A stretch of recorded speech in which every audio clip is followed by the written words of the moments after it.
예배는 시작하도록 하겠습니다. 그죠? 편지자입니다. 목사님 최홍범. 안녕하세요. 네, 안녕하세요. 네, 안 오시면 어쩔까 생각을 했습니다. 안 오면 아, 울 뻔했어요. 자, 그러면 우리 제가 오늘 마태복음에 대해서 조금 한번 보도록 하겠습니다. 자, 마태복음은 오늘로써 마지막으로 끝을 낼 텐데요. 마태복음을 좀 하나씩 좀 이제 구체적으로 좀 살펴보면 이렇게 됩니다. 먼저 메시아의 족보를 볼 수가 있어요. 그죠? 메시아 족보는요, 시기적으로 14대씩 나누어져 있다라는 겁니다. 마태복음이. 마태복음에도 족보 나오고 누가복음에도 족보가 나오잖아요. 그런데 이게 조금씩은 좀 다른데 여러분들 뭐가 다르냐 이렇게 좀 물어보냐면 배우다 보면 나옵니다.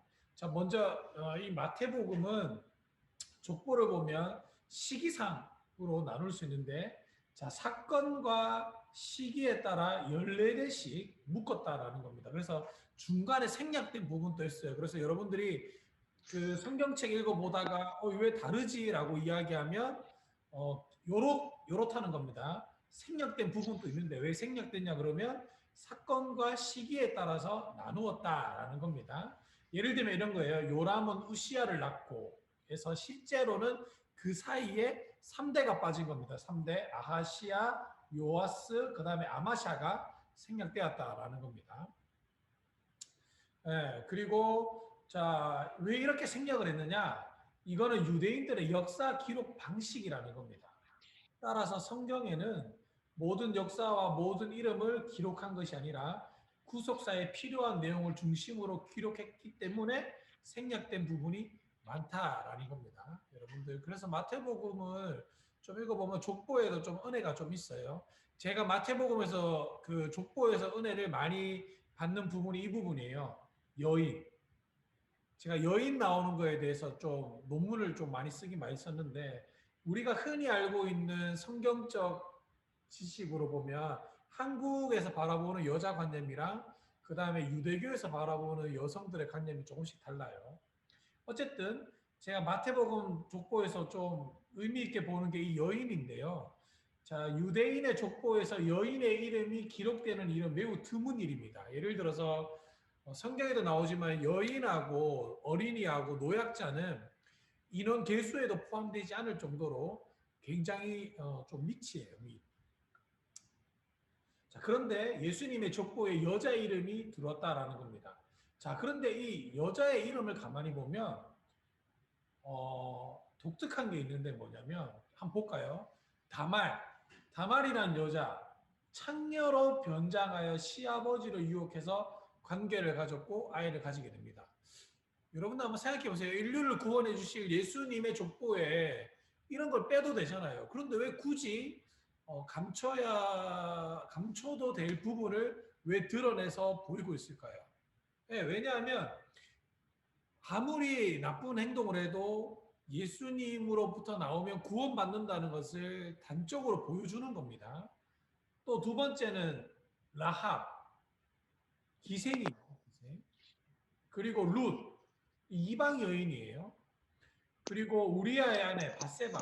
바세바는 어때요? 자, 간부로 다윗과 불륜이죠. 자, 그리고 마리아 같은 경우가 그나마 조금 정상적이다라고 이렇게 볼 수 있는데 솔직하게 예수님의 족보에서 다 빼도 되잖아요. 마리아만 넣어도 되는데도 불구하고 이런 걸 세세한 것까지 다 기록했다는 건 뭐냐? 우리가 죄인이다라는 거. 이러한 죄인도 창녀인 이러한 죄인도 구원받을 수 있다. 그리고 기생도 구원받을 수 있다. 이방 사람도 구원받을 수 있다. 그리고 불륜과의 관계에서 이렇게 벌어진 것도 구원받을 수 있다. 이런 걸 단적으로 족보에서 보여주는 거예요. 자, 그리고 마태복음 족보와 누가복음 족보의 자, 유사점과 차이점이 있는데요. 자, 처음 14명의 이름은 두 복음서가 같아요. 아브라함부터 다윗까지는 내용이 전개가 순서가 같아요. 그리고 족보에 기록된 이름들이 대부분은 다릅니다. 자, 그리고 마태는 아브라함과 예수까지, 누가는 예수에서부터 아담, 그 이상은 하나님으로 길게 기록을 하고 있다라는 겁니다. 자, 마태는 다윗과 스알디에사의 16명, 누가는 22명 이름을 기록하여 또 생략에 좀 차이가 있다라는 거겠죠. 오늘의 학습 목표를 살펴보겠습니다. 들어오는 분들 음소거 해달라고요. 예. 제가 음소거를 좀 할게요. 미안해요. 못 봤어요. 자, 이거 중요한 건 5번이에요. 마태는 하향식. 이게 뭐냐면, 누가는 상향식. 이게 뭐냐면, 여러분들 고기독론이 있고 저기독론이 있어요. 자, 이거 마태는 하향식으로 기록했다는 건 뭐냐면, 태어나기를 인간으로 태어났다가 하나님의 아들로 인정받았다라는 것을 이야기해 주는 게 저기독론이고요. 누가는 고기독론을 했습니다. 태어날 때부터 하나님의 아들로 태어났다라는 거예요. 이걸 고기독론이라고 이렇게 이야기합니다. 자, 여러분들 그래서 이게 좀 다르다는 거예요. 자, 그리고 이제 마태복음에 보면 이제 중요한 게 산상수훈과 율법의 재해석. 마태복음 5장에서 7장이에요. 자, 우리 산상수훈은 잘 알죠? 우리가 익히 들어서 잘 알고 있는데 산상수훈을 다른 말로 하면 천국 시민의 생활이다 이렇게 이야기할 수가 있어요. 자, 그래서 예수님은 먼저 영적 생활의 높은 경지에 올라가는 팔복을 이야기하시고 그 다음에 하나님의 나라의 기본적인 진리들을 이야기합니다. 근데 이거 마태복음과 비슷한 게 누가복음인데 마태복음은 상상수훈이라고 이야기하고 누가복음은 평지복음이다라고 이렇게 얘기합니다. 이게 왜 그러냐면 마태복음에서 산상수훈이라고 했다는 것은 산 위에서 이야기했기 때문에 산상수훈, 누가복음은 평지에서 이야기했기 때문에 평지복음이다 이렇게 이야기한다는 거예요. 자, 그리고 율법에 대한 예수님의 재해석. 자, 여러분들 이게 좀 중요한데요. 예수님은 율법에 대해서 재해석을 합니다. 왜 재해석을 하냐면 유대인들은 모세를 통해서 율법을 받았으나 그들이 율법의 진정한 의미를 잘 몰랐다는 거예요. 자, 그러면 여러분들 있죠. 율법에도 기능이 있어요. 율법의 기능. 율법의 기능이 뭐냐면 첫째로는 이 율법을 따라서 뭘 알 수 있냐면 죄를 알 수가 있다는 겁니다. 이게 진짜 중요한 거예요. 율법에. 자, 기준이 있어야 우리도 법이라는 그거 있죠. 예를 들어서 신호등에는 파란불에 건너야 돼, 사람은. 법으로 정해져 있죠. 어기면 죄예요. 그게 도로교통법에 있어요. 율법도 마찬가지예요. 이건 죄다 아니다라는 것이 율법을 통해서 죄다 아니다를 구분할 수가 있다라는 겁니다. 그리고 또 하나의 율법의 기능으로서는 죄 용서가 없어요. 다른 말로 하면 구원이 율법으로는 받을 수가 없다라는 겁니다. 근데 이스라엘 백성들은 착각을 많이 했죠.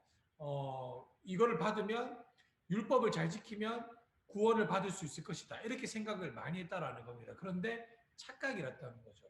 그래서 율법의 정신은 뭐냐면 첫 번째는 죄인지 아닌지를 알 수 있는 것. 그래서 이 율법을 통해서 내가 죄인이라는 사실을 알았고 그리고 나는 죄인이기 때문에 이 율법을 온전히 지킬 수 없다라는 사실을 알게 된다는 겁니다. 그래서 이 율법에서부터 벗어날 우리에게는 누가 필요하다? 중보자가 필요하다라는 것을 알게 된다는 거예요. 이게 율법의 정신이에요. 율법의 정신. 율법의 정신. 그런데 바리새인과 서기관들은 이 율법의 정신을 몰랐다라는 겁니다. 자, 그래서 예수님이 율법을 다시 해석해 주는데 여러분은 성경 있죠. 66권을 10가지로 요약한 게 10계명이에요. 그러면 이 10계명을 또 한 줄로 요약한 게 뭐냐면 하나님을 사랑하고 이웃을 내 몸과 같이 사랑하라 이겁니다. 그래서 성경의 핵심은 하나님을 사랑하고 이웃을 내 몸과 같이 사랑하는 것 이렇게 볼 수가 있어요. 자, 그 다음에 8장에서 17장은 귀신이 쫓겨나는 사건인데요. 군대 귀신이 있고 말 못하는 사람, 바알세불의 논쟁, 귀신 들린 아이 이렇게 나옵니다. 그래서 귀신 들렸던 사람들에겐 특징이 이렇게 있다는 거예요. 뭐냐면 악령이 사람 속에 거주한다. 그리고 굉장한 힘이 있다. 발작한다. 이중 성품을 가진다. 영적인 것을 싫어한다. 통찰력이 있다. 때로는 다른 목소리를 낸다. 마지막으로 다른 데로 이주한다. 이렇게 마태복음을 보면 8가지의 귀신에 대한 특징이 있다라는 겁니다. 뭐 여러분들 제가 여기에 대해서 해주고 싶은 말이 굉장히 많은데 시간 관계상 이렇게만 하고 넘어갈게요. 또 언젠가 또 말할 수 있는 기회가 있겠죠. 그렇죠? 자, 그리고 예수님의 천국 비유가 마태복음 13장에 나옵니다. 7가지 비유를 통하여 천국에 대한 비밀스러운 진리를 가르쳐 줍니다.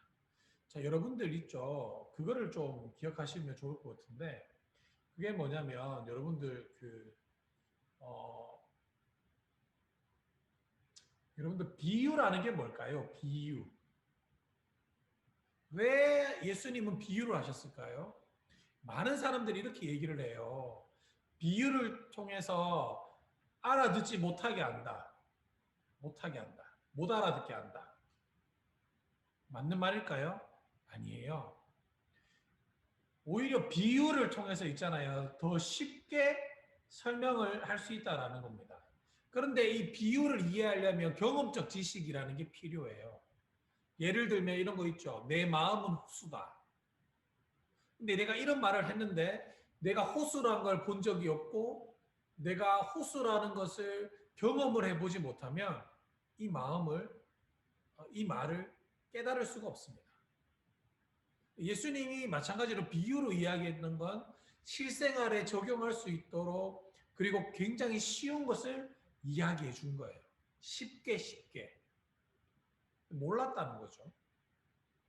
왜냐하면 경험적 지식이 없으면 몰라. 그래서 여러분들 공부를 잘하려면 지금부터라도 경험적 지식이 많으면 공부를 잘할 수 있어요.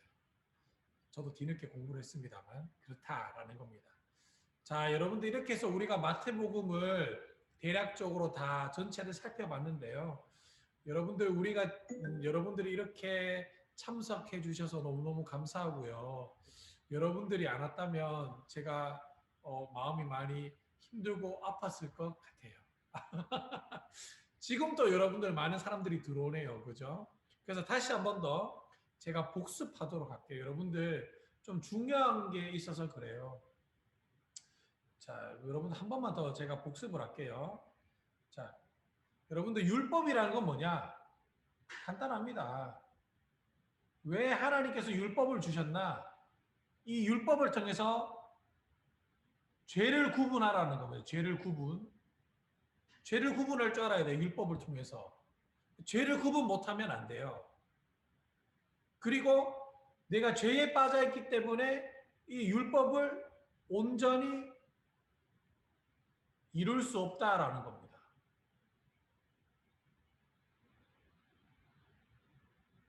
내가 율법을 온전히 이룰 수가 없다는 거예요. 그래서 율법으로는 뭘까요? 다른 말로 하면 구원을 받을 수 없다라는 겁니다. 이게 핵심이에요. 이게 핵심. 그래서 우리는 이 율법에서부터 벗어날 건져내줄 누가 필요하다? 중보자가 필요하다. 그래서 성경 66권을 10가지로 쫙 압축하면 10계명이 되고요. 이 10계명에서 한 줄로 줄여라라고 그런다면 하나님을 사랑하고 이웃을 내 몸과 같이 사랑하는 것. 이게 바로 10계명이다라고 이야기해 줄 수가 있겠습니다. 자, 우리가 오늘 이렇게 마태복음 이렇게 쭉쭉쭉 살펴봤는데요. 여러분들 목사님이 길게는 하지 않아요. 여러분들 시간도 많이 뺏으려고 그러지 않고 그렇게 하고 있기 때문에 우리가 짧은 시간이라도 여러분들 이동하는 순간이라도 좀 같이 참여했으면 좋겠고 또 목사님이 이거를 여러분들 유튜브 영상으로도 올려놓을 테니까 함께 참석하셔서 함께 보셨으면 좋겠습니다. 여러분들 너무너무 감사합니다. 많은 분들이 한 분, 두 분, 세 분, 네 분, 다섯 분들이 참석해 주셨는데 너무너무 감사드리고요. 우리 건강한 모습으로 코로나 조심하시고 건강한 모습으로 다음 주에 또 만나 뵙기를 소망합니다. 다음번에는 마가복음을 하도록 하겠습니다. 감사합니다.